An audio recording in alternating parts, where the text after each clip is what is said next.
All right. Hello, everyone. Welcome to the Charlotte Mason Show. I'm your host, Julie Ross, and I'm here with the amazing Shay Kemp for our book club again. Yay. I just love that introduction. It makes me feel good every time. I don't get called amazing in any other place in my life. Well, that's wrong. We need to fix that. So we are kicking off the start of the school year with Chapter 8 of Volume 6. So if you're following along, that's fantastic. If you haven't, this is a great chapter, I feel like, to start the school year with and kind of gauge maybe some of your plans and what you're doing philosophy-wise. And then, we're about, I don't even know, almost halfway through the book. So just join in and start following with us from here on out. So we'll try to do one a month and just keep going through Volume 6 as much as we can. So we are talking about the way of the will, and the name I put for this episode is where there's a will, there's a way. Yes. We have that saying, right? Because it's true. Yeah, right. When we're determined and we're motivated to do something, we'll pretty much, move a mountain if we have to make something happen here. So it's how do we create that motivation and that power within our children. So let me just read the principle for you here. This is principle 16 and 17 she put together in this chapter. She said, we may offer to children two guides to moral and intellectual self-management, which we may call the way of the will and the way of reason. So today we're just focusing on the way of the will. The way of the reason is the next chapter. The way of the will. Children should be taught to distinguish between I want and I will. That the way to will effectively is to turn our thoughts away from that which we desire but do not will. That the best way to turn our thoughts is to think of or do something quite different, entertaining or interesting. That after a little rest in this way, the will returns to its work with new vigor. This adjunct of the will is familiar to us as diversion, whose office it is to ease us for a time from will effort, that we may will again with added power. The use of suggestion as an aid to the will is to be deprecated as tending to stultify and stereotype character. It would seem that spontaneity is a condition of development and that human nature needs the discipline of failure as well as success. So there's a lot in there. If I could just talk this whole episode just on the introduction here. There's so much to unpack in that. Yes. Well, let's just define it. How would you say Charlotte Mason defines will? I'm going to wear cute little reading glasses like you. Look, I got some. I know. Well, I'm to the stage now where this is 48 for you. I have to have them. So I love your glasses. They're cute. Well, I got them too. So we're twinsies. There we go. I think it's interesting that over and over again, she says through this chapter, the work of the will is to choose. She uses that phrase over and over again, several times. I think I counted like 4, maybe 5 times through the chapter. She says the work of the will is to choose. So the will is what the part of us that makes the choice, that chooses. And I think it's interesting that as she defines it, she tells us that it's not just conduct, but it's your character. Right. It's not just choosing right or wrong actions. By choosing, your will shape the person that you are. So it does have to do with the reason behind the choices that you make, as well as the choices that you make. And that if you are making a voluntary choice, it involves your will. If you are making an involuntary choice, that is without conscious will action, she says. Right. Yes. So that's what we're discussing. And I don't think that it's something typically, if you are homeschooling, unless you have a philosophy, you don't consider this. Oh, no. You do not consider the will of your children or the will of yourself. Because I really took a lot of notes personally on this particular chapter about my own life and my own endeavors and my own choices. But I don't think typically why I think this is such a great thing to start the school year with is that before you just open up the books and start, reading the books and start the curriculum or start the schedule, you're really considering the will before you ever make those initial steps. Right. The will, like you're saying, of ourselves and our children, because, the best laid out plans in the shiniest new curriculum is only going to take you so long if you don't have good habits. And I really see the way that we make will effective is through the habits that we have. Because she says,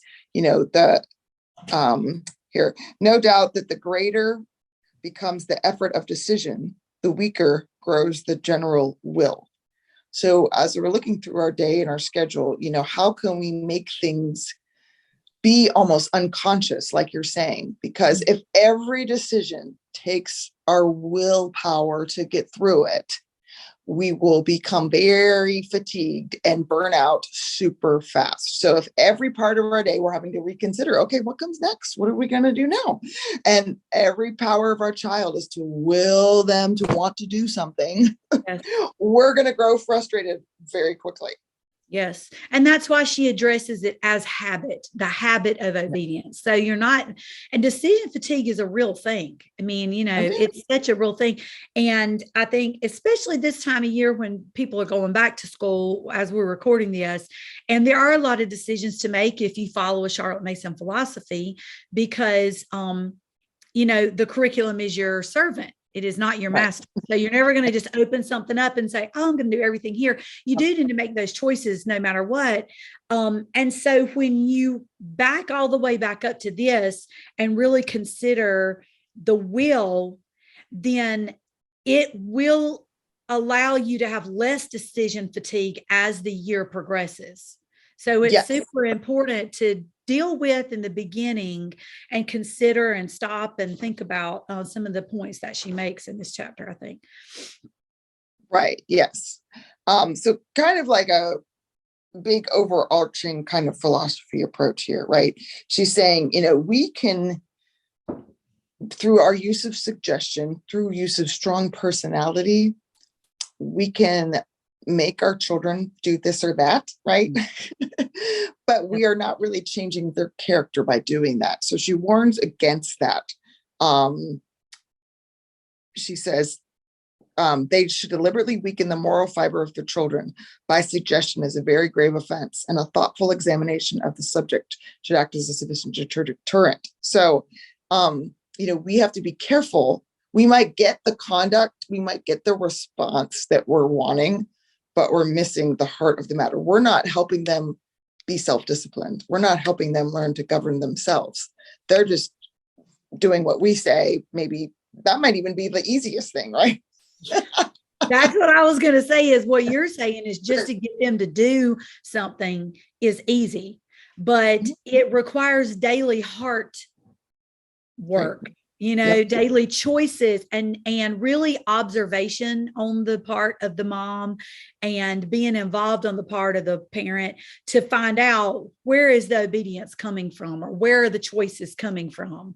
And, but the it's kind of like, I don't know if you've ever done a flower bed. So, I can throw some mulch down on the ground and stick some flowers in the ground on top of the grass, and it's going to look really good for, a couple of weeks. But if I don't take the time to dig down and clean out all the crabgrass and get down to the dirt, then I'm going to deal with that initial issue that I never addressed, which is what is actually going on underneath the mulch, underneath the flowers, But when we start to take the time there and we dig all that out, then later on, we're going to deal with, children that we don't have to nag and nag and nag and nag and nag and nag. Because we're working to help them understand why they make the choices they make. It's deep. This is a deep chapter, I think, when you start dealing with this. It's a lot more than just, hey, what you using for math this year? Yes, if you looked at my garden right now, you would definitely see the lack of discipline I had and what it has now turned into a dry, dead hump of wheat. So I had good intentions, right? I'm not self-disciplined and wanting to go out there and water and weed it in the 100-degree heat. So I'm now reaping what I have sown, right? So we don't want to do that with our children. So right. And so she says that our part is to afford to each child a full reservoir of right thought of the world to draw from. Right thought flows from the stimulus of an idea, and ideas are stored, as we have seen, in books and pictures in the life of men and nations. So the way that we're going to go about training this will is not through rewards, punishments, sticker charts, anything else that is external. We're providing our children with ideas, and those living ideas are going to work inside the soil of their hearts and change their thinking towards this will. That is hard because you don't see that fruit tomorrow. It is a long process here of pouring these right ideas over time. Yes. And you have to have confidence in what you are choosing to give your children, that they are full of ideas. And one note that I wrote in this is why she talks about this a couple of times in some other places as well, but this is why we choose books that are living books. It's not that you're trying to be like, it's snobbery. It's not that you're saying, I'm not using that book. That's twaddle, as she uses that word. And there's some debates about what's twaddle and what's not. It's not that it's snobbery. It's that you're considering what living ideas and what are the people in this, what are they seeing in these books? Mm-hmm. Even if it's not full of ideas, then they don't get a chance to see not only what comes from making a choice of the will that's, like she talks about, an outside purpose, but also people who don't do that. They need those examples in those books. And what happens to them, it doesn't need to be moralistic. And she addresses that. She says, we don't intrude upon the minds and overrule the wills of others. We're not trying to teach you this moralistic lesson. Yeah. But this point that she makes about this right thought flows from the stimulus of an idea and these, books and pictures and lives of men and nations. Mm-hmm. It's really important when we choose the books that we choose, and why we don't use dry textbook material. It goes all the way, the methods go all the way back to this consideration on the will of a child. Yeah. And I think that is such a key too, because I think we can shy away from sometimes wanting to show our children that people can be good and bad. And we tend to make our heroes all good. Yes. And by showing our children only the good, that will inspire them to want to behave and act like that as such, right? Mm-hmm. But she's saying that is not the case, and that they need to be able to have the ability to look at both sides of a person. Now, again, you're not exposing them to everything, right?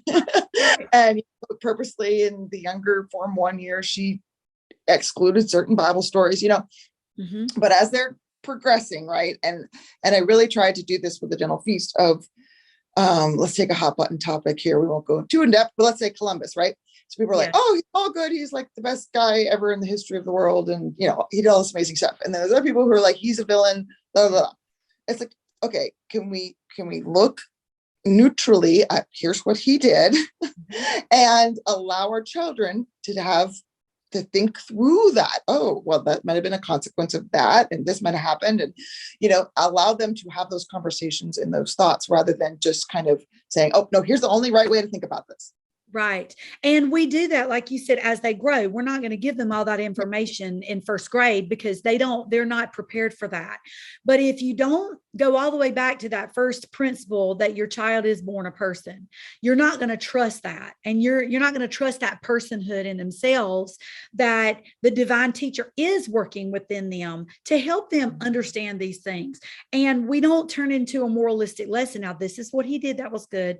This is what he did that was bad. We're, like you said, we're presenting these ideas, these lives of men and nations, and then they're going to learn this as they narrate and connect with these ideas because it fed their minds. So it really is important to, I think, and that's such a great point that you make about something that's like a hot button topic like that, to make sure you do present both sides. So we don't have flat-sided, one-sided characters. These were not characters in a storybook. These are people in history, just like you and I, who we want them to gain wisdom from and also caution from. Yes. In every book that we put forth on them. So It's important this time of year. I've made some choices in some books for my own children this year that I was like, I don't think that one is particularly ready for that. So I'm going to choose this, but I think this might be a little difficult, but I'm going to choose this for them because I think they need to be sort of pushed in that area. But it's all thinking about, these things, these ideas that they're going to take the choice of will from.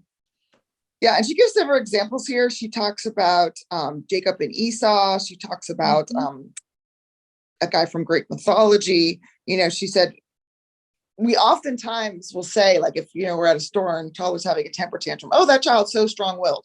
Well, actually, it's the complete opposite. That child is very weak-willed. They are totally full of their lust and passions and what they desire. Their chooser, which is the way of will, is choosing the lust of the flesh and not what is right? So we can all see Such a good point. Yes. Not a good strong will. A strong will, but a strong will can make determined choices, which can either be good or bad. So a strong will isn't necessarily a right or wrong thing. So she's talking about Jacob here, and she says, Jacob has a strong will. And through this and many other examples, a child will recognize that a strong will is not synonymous with being good, nor with the determination to have your own way. He learns to distribute the characters he comes across in his reading on either side of a line, those who are willful and those who are governed by will. This line no means separates, though, between the good and the bad. It does divide, however, between the impulsive, self-pleasing, self-seeking, and the persons who have an aim beyond and outside themselves. And she says, you can see this in Milton's Satan. So in Paradise Lost, Satan has a very determined, strong will, right? Yeah. But that's not good. And then she talks about Louis XI. He was a mean man, but a great king. So you can look through history and even, Shakespeare, Plutarch, these other things where you're seeing people in the way that they interact. Your literature, it comes up in so many, even in science, we read biographies of scientists, you see this in so many different cases. Somebody can be a great man, I think of like Alexander the Great, right? But be a mean person and make really bad choices too. And she says, the will too is of slow growth, nourished upon the ideas proposed to it. So all things work together for the good, who is a child who is duly educated. And I love that thought, right? But someone can be evil, but still be strong-willed. That is not the dividing line. And your child will see that, right? Someone could be very self-disciplined. They can be very focused and determined, but use that aim for evil, not good. And she says, children are born persons. We have the second principle. Children have the propensity for good or for evil, right? And so by seeing this throughout the ideas that they're learning about and not being just told constantly what to think and believe, they're able to form their own opinions, and that will shape their will.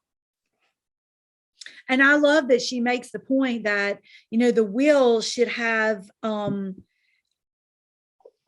object outside of itself. You're not just thinking of yourself. She talks about, she gives a couple of examples here.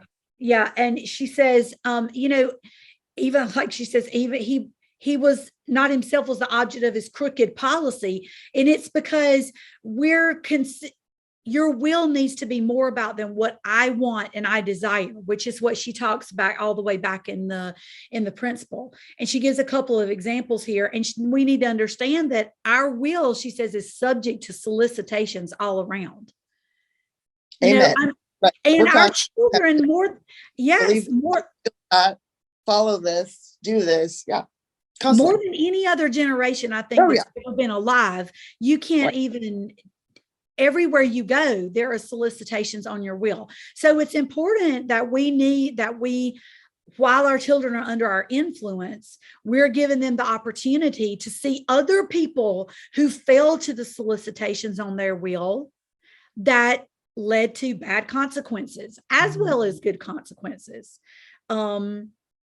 I love that. And I love the quotes that she has also, where she talks about, choose you this day whom you will serve. She gives that quote a couple of times, and it says that this is what we're considering as we homeschool our children, is children is, who are they going to serve with their will? You are serving someone with your will. It's not just about your own self, but you are serving someone with your own purposes you're serving, or are you serving a purpose that's outside yourself? Mm-hmm. Yeah. And it seems like such a weighty thing, right? Because we want our children to have a strong will to, and in here she talks about the sense of duty, which I think is something that is highly lost in today's world. Like, what does that even mean? And I love her definition of chivalry. You know, she talks about chivalry, that it's the temper of mind opposed to self-seeking. The chivalrous, am I saying that correctly? My tongue is tied. Person is a person of constant will, for, as we have seen, will cannot be exercised steadily for ends of personal gain. And that's a sense of duty to someone other than yourself. Right. Yeah. I'm going to do this because this is what I'm supposed to do. This is, yeah. And yeah, I think that is definitely something that is very lost. And I think part of that has to do with kind of I don't know, this is just my personal opinion, but the passivity of education that is so prevalent, and that children aren't allowed to think what they think about whatever, and they're not filled with ideas, you know, they're just full of sawdust, and they don't have that kind of, their willpower becomes so weak because that power to choose is taken from them constantly. You know, we might give them a choice of, okay, what jacket do you want to wear today? You know, and I read that like parenting things and stuff, but like, can you choose your thoughts? Can you choose to discipline yourself? And, you know, I mean, sadly, I even see that in myself, right? Where I, you know, have gotten into bad habits in different areas, and it's so easy to do. It's so easy to do, right? And it can be a scary thing to do what you're saying, to let go of that control, which she talks about in the beginning of this chapter. We're not trying to control their will. Yeah. We're trying to, you know, when you let go and you say, okay, I'm not going to control this will, I'm going to give this will options of rich ideas that can help it choose on itself. You know, it is easier to control. Plan out the entire day, plan out exactly, and this is why we get the question, where are the workbook questions? Do you know what I mean? I want to control what they're learning here and what they're taking away from this passage. I want to control that by asking the questions and getting the answers back that I expect. And it can be a scary thing to say, to let go of that control. And say, what are you choosing here, you know, to learn? Yeah. And that's why, I think it's so important to kind of think through these things, you know, at the start of your year, and just, you know, be encouraged, right? That you are doing the right thing here, that you are on this path, that this is what you have chosen, and that this is hard work, and you are training a will. And one of the things I hear that just like, is when people are like, oh, my child's so strong-willed, I have to break their will. Yes. It's like, no. Our job is not to break our children down. Our job is to strengthen that will to choose what is right, not because of punishment or because of our authoritative personalities and making them, we can make children do stuff. That's breaking that will, but that's shaping it to make right choices on their own. And, you know, it just, that bothers me, because it's like, I don't want to break my children. I want to build my children up. Right. And I had my third child, God love him. He turns 20 next week, but he was what they would call strong-willed. I mean, he did have, but I got a couple. Yeah. I have more than one, but he was the big one, which he knows now. We laugh about it, you know, but what's funny is when he used to, strongly react to things, we'll call it that, I would say, you know, God's going to use that. You know, God's going to use that, because he is, what I see now as he's grown, he is an extremely loyal, extremely dedicated young man, very much a visionary and very driven, extremely driven. This is my goal. He just finished aircraft automotive maintenance school, and he works on F-16s. I mean, you know, and he's 20, he's about to turn 20. He's extremely driven. And I made some mistakes where, because I didn't understand this principle. I did make some mistakes. Oh, we got to break that. We got to get him to obey. But I do think there was that niggling divine teacher, the Holy Spirit inside me saying, he needs to understand this same power to push against your choice for him is also able to be used for good to make powerful choices that will bring good consequences in your life. And I truly believe that the books that he read and the fables that we read and the lives of the biographies of people throughout history, I truly believe they did influence him in his, I could see it in his narrations as he grew through what he was able to pull out through the years as he matured. And be influenced by those ideas. But at the time, when you're looking back, I can see that. But when you're in the middle of it, you're like, it's like, situation, please. Yeah. Oh yeah, I've been there. I've been there in the grocery store where you just want to is there a little hole in this aisle I could crawl into, please, so people don't see listen, girl. More than one time, I'm leaving the cart in Walmart and we are literally walking away. We are walking away. We are not going to stay here and be a circus. I will come back. Even if it's midnight when the kids are asleep and I buy groceries, I'm done here. Yeah. Yes. And I love that too, because I totally have seen that in my own children too. Like the ones that have the most passionate and intense personalities, right? Yes. That you can kind of clash against are the ones that are going to can do so much good, and again, it's just taking that. You're going to be and speaking those truths over there, you're going to be such an amazing leader someday. You're going to be so great at XYZ because you have so much passion, you to turn that way. But it's not it's like considering the power of water. I mean, it can be destructive or it can be beautiful, or it can, run an electric plant. I mean, it's the power behind the wheel that we're considering.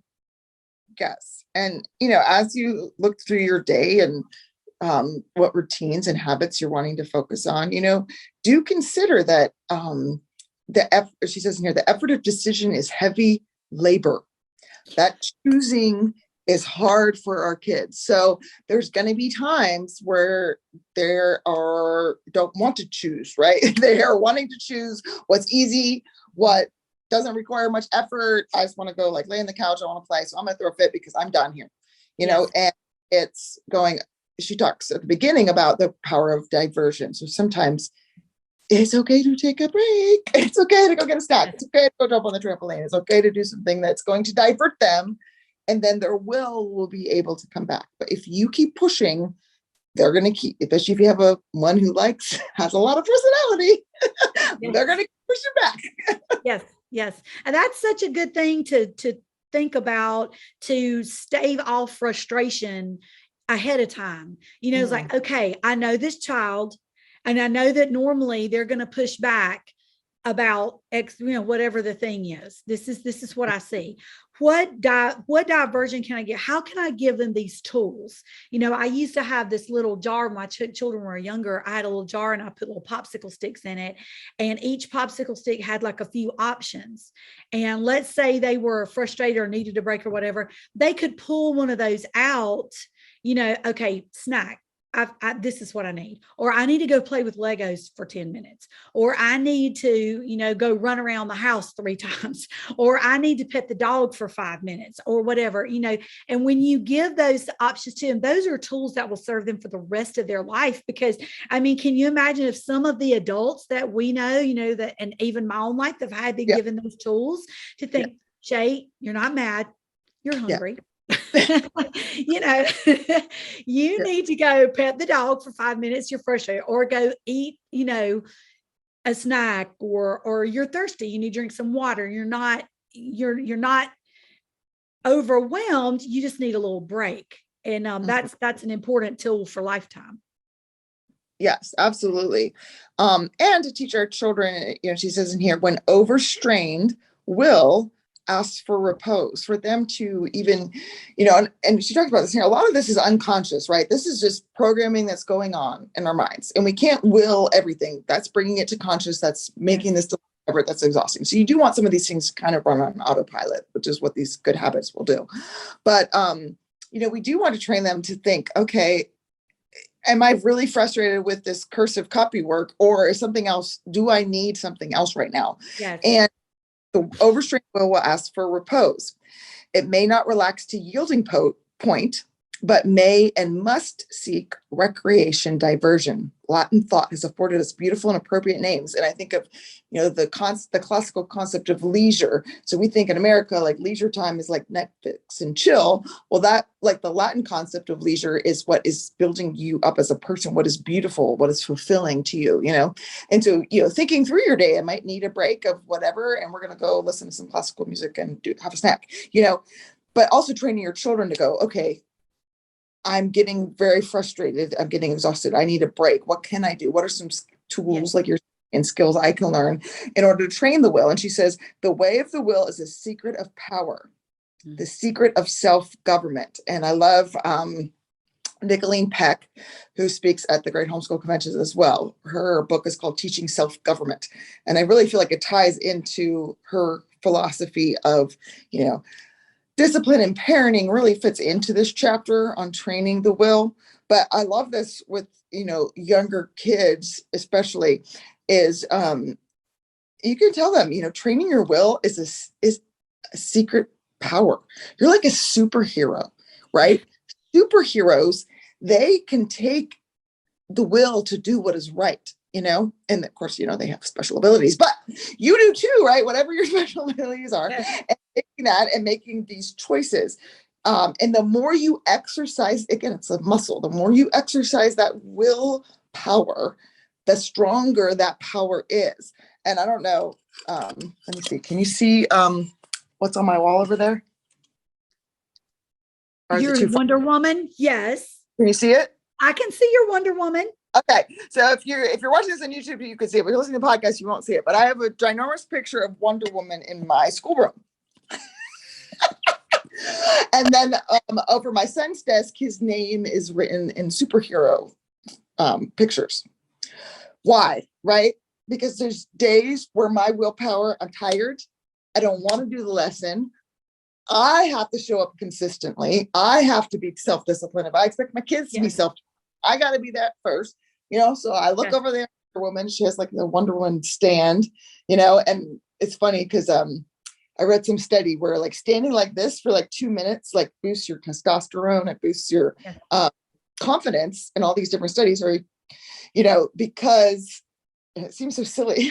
But that first on Grey's Anatomy. The way does change the chemicals in our brain, which will then change our feelings. We can be more confident by standing like Wonder Woman. But I'm just saying, right? There are times where I ask myself, what would Wonder Woman do? Would Wonder Woman get frustrated and be like, okay, nobody wants to do school today. I'm just going to go back in bed and hide under the covers. Right. There are many days I have done that. I'm just being honest, right? They are far and few between now because I've learned the power of training my own will and not just doing what I want, which is to give up. But, okay, would Wonder Woman quit? No. Wonder Woman would take this on. Wonder Woman would do action. Wonder Woman would be like, okay, guys, we're all getting frustrated. We're all going to take a break. We'll be back in 5 minutes. We're going to attack this. We're going to do this. That. And just having that visual in my schoolroom has really helped. I know it sounds very silly, but no, I love that. I love that. And I think that's the thing is that we're, one reason I love that we discuss a philosophy and not just a curriculum is because that affects your life, which your kids are watching you. Mm-hmm. And so you're not teaching them a moralistic lesson. They're watching you grapple with whatever you might be grappling with that day and how you use your will for the power of good. And that is much more powerful than a moralistic lesson because it's the same thing. We're giving them books about the lives of people and we're living our lives out in front of them. And, we use the little quip, okay, well, do what I say and not what I do, right? I get that. But, what we do with our own will and what they see with our own will. I've had my my daughter said this week, Mom, why are you spending so much time working on school? You've been doing this 19 years, it seems like this ought to be easy by now. But she's watching me make the choices to make sure that we have exactly what we need to start school. So I don't have to give her a moralistic lesson from that. She's watching that. And so lots of power in that. Yeah. That's huge, right? So do you have any closing thoughts on this chapter here? Anything we didn't talk about? I love a couple of things that she says about, the power of the object of education. Sometimes, we ask ourselves, what are we? Why am I doing this? Why am I doing this? Why am I doing this?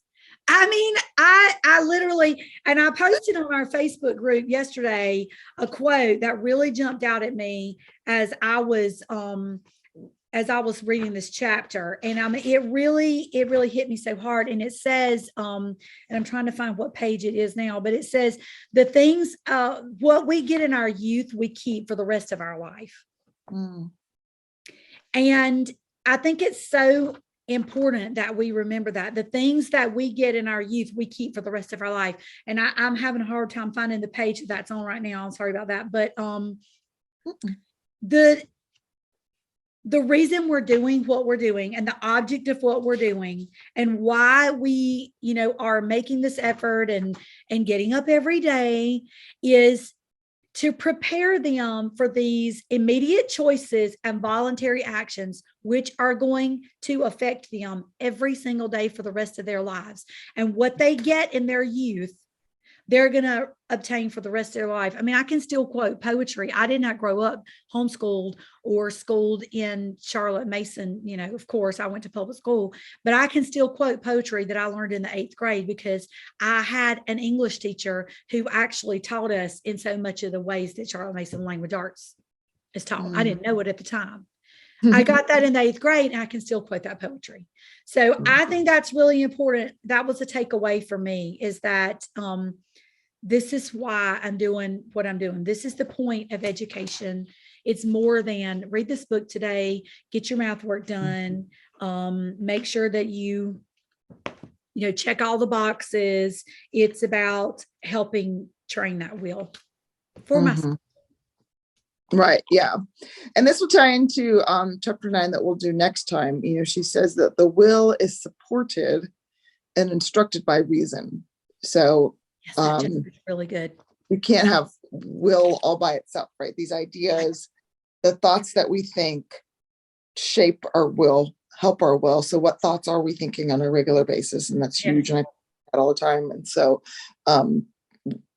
we'll get to that when we think of the way of reason here. But yes, we encourage you, as you're starting your school year, to consider some of these things and focus on, again, that this is really the outcome of education. This is so much more important than, like you're saying, what math book we chose, right? And that this will shape the person for the rest of their lives. So how to make these good habits sustainable, both in ourselves and in our children. And, I encourage people to set goals. I set mine, at the beginning of every school year, and I do it in January too. What do I want to see in my home? But it takes that will for ourselves and that power of decision and that constant, okay, well, here's the habit I want to work on. Here's how I'm going to do it, and having a plan for it, so it does take that deliberate thinking in order to make those things happen. So thank you for joining us, Shay. Always fun. Always lots to chew on. Yeah. All right. We'll see y'all next month.